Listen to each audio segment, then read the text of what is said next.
சமீப காலமாக பெற்றோர்கள் மத்தியில் ஒரு முக்கியமான விஷயம் பரவலாக பேசப்பட்டு வருது.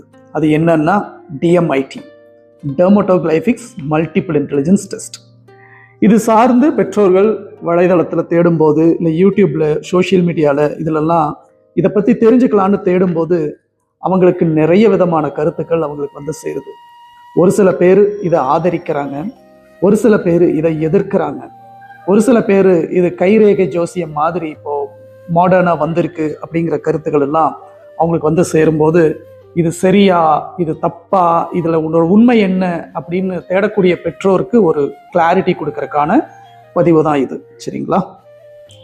டிஎம்ஐடி அப்படிங்கிறது நேற்றுக்கு பெஞ்ச மழையில இன்னைக்கு முளைச்ச காளான் கிடையாது. அதாவது இது எல்லாரும் நினைக்கிற மாதிரி அப்படியே திடீர்னு புதுசா ஏதோ வந்த ஒரு விஷயம் கிடையாது. ஓகேயா? இது வந்து 200 வருஷத்துக்கு மேலாக சமூக ஆராய்ச்சியில் இருக்கக்கூடிய ஒரு விஷயம்தான். உதாரணத்துக்கு சொல்லணும்னா, இதனுடைய பயணம் ரொம்ப நெடிய காலமா இருந்தாலும் 1823ஆம் ஆண்டு ஜான் இவாஞ்சலின் அப்படிங்கிற ஒரு சயின்டிஸ்ட் தான் ஃபிங்கர் பிரிண்ட்ஸ் அப்படிங்கிறத கிளாசிஃபை பண்ணாங்க. சயின்டிஃபிக்காக கிளாசிஃபை பண்ணது டாக்டர் ஜான் இவாஞ்சலின் அப்படிங்கிற ஒரு சயின்டிஸ்ட். இவங்க தான் இதனோட பேட்டர்ன்ஸை டிஃபைன் பண்ணுறாங்க.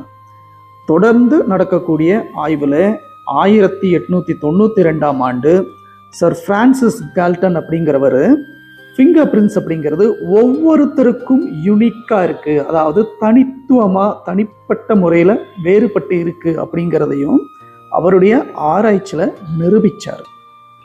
இப்படி நடந்துட்டு இருக்கிற காலத்தில் த ஃபாதர் ஆஃப் டெர்மட்டோகிளைஃபிக்ஸ் அப்படின்னு அழைக்கப்படுறவர் யாருன்னா டாக்டர் ஹெரால்டு கம்மின்ஸ் அப்படிங்கிறவர். இவர் 1926ஆவது வருடம் வேண்டர்பில்ட் யூனிவர்சிட்டியினுடைய அனாட்டமி ப்ரொஃபஸராக இருந்திருக்காரு.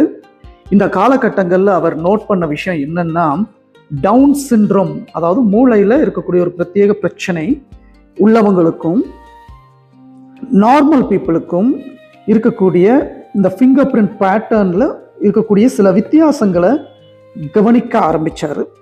அதனோட வகையில் அவர் உருவாக்குனது என்ன அப்படின்னா,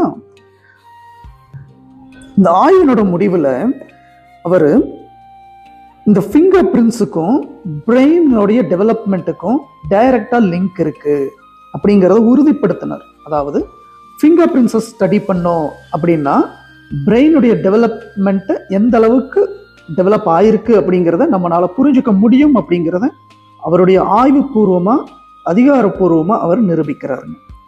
தொடர்ந்து நடக்கக்கூடிய ஆய்வுகளில் எம்பிரியாலஜி சயின்டிஸ்ட் அவங்க கண்டுபிடிச்ச விஷயம் என்ன அப்படின்னா, பிரெக்னன்சி பீரியட்ல, அதாவது 13ஆவதுலேருந்து 21ஆவது வார காலகட்டத்தில் தான் எக்டோடர்ம் அப்படிங்கிற ஒரு எம்பிரியானிக் டிஷ்யூ வழியா, எம்பிரியானிக் லேயர்ல தான் மூளையும் ஃபிங்கர் பிரிண்ட்ஸும் ஒரே காலகட்டத்தில் உருவாகுது அப்படிங்கிறதையும் அவங்களுடைய ஆய்வுல உறுதிப்படுத்துகிறாங்க.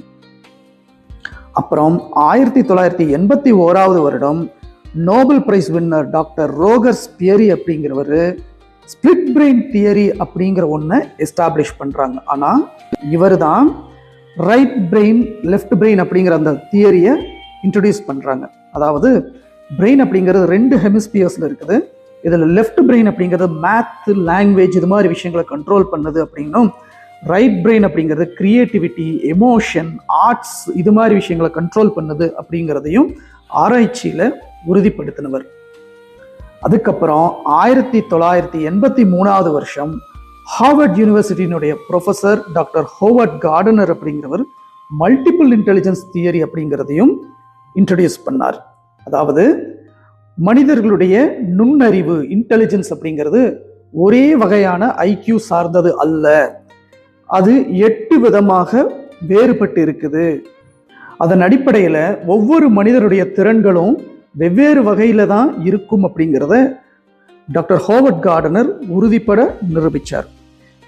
ஆக இதனுடைய அடிப்படையில் மல்டிபிள் இன்டெலிஜென்ஸ் தியரி அப்படிங்கிறது எஜுகேஷன் இண்டஸ்ட்ரியில் நிறைய முன்னேற்றங்கள் வந்து உருவாக்கி வந்தது. இன்னைக்கு டிஎம்ஐடி அப்படிங்கிற வகையில் நம்ம கேட்ட ஒரு பொக்கிஷமாக வந்து சேர்ந்திருக்கிற இந்த சிஸ்டம் அப்படிங்கிறது விஞ்ஞானபூர்வமாக ஆராய்ச்சிக்கு உட்பட்டு வளர்ந்து வந்த ஒரு சயின்ஸ் அப்படிங்கிறத நாம புரிஞ்சிருக்கோம். அதாவது இது எல்லாரும் நினைக்கிற மாதிரி திடீர்னு வந்த ஏதோ ஸ்கேமோ அல்லது ஒரு கற்பனையோ கிடையாது, இல்லை கைரேகை ஜோசியமோ கிடையாது. இது சயின்டிஃபிக்காக வளர்ந்து வந்த ஒரு சிஸ்டம். இதன் வழியில் பெற்றோர்கள் உங்களுடைய குழந்தைகளை மிகச்சிறந்தவர்களாக வளர்க்கறதுக்கு உண்டான நிறைய இன்புட்ஸ் இந்த டெஸ்ட் வழியாக நீங்கள் தெரிஞ்சுக்கலாம். ஓகேவா? இது சார்ந்த மேலும் நிறைய தகவல்களை இனி வரக்கூடிய பதிவுகளில் நான் உங்ககிட்ட ஷேர் பண்ணிக்கிறேன்.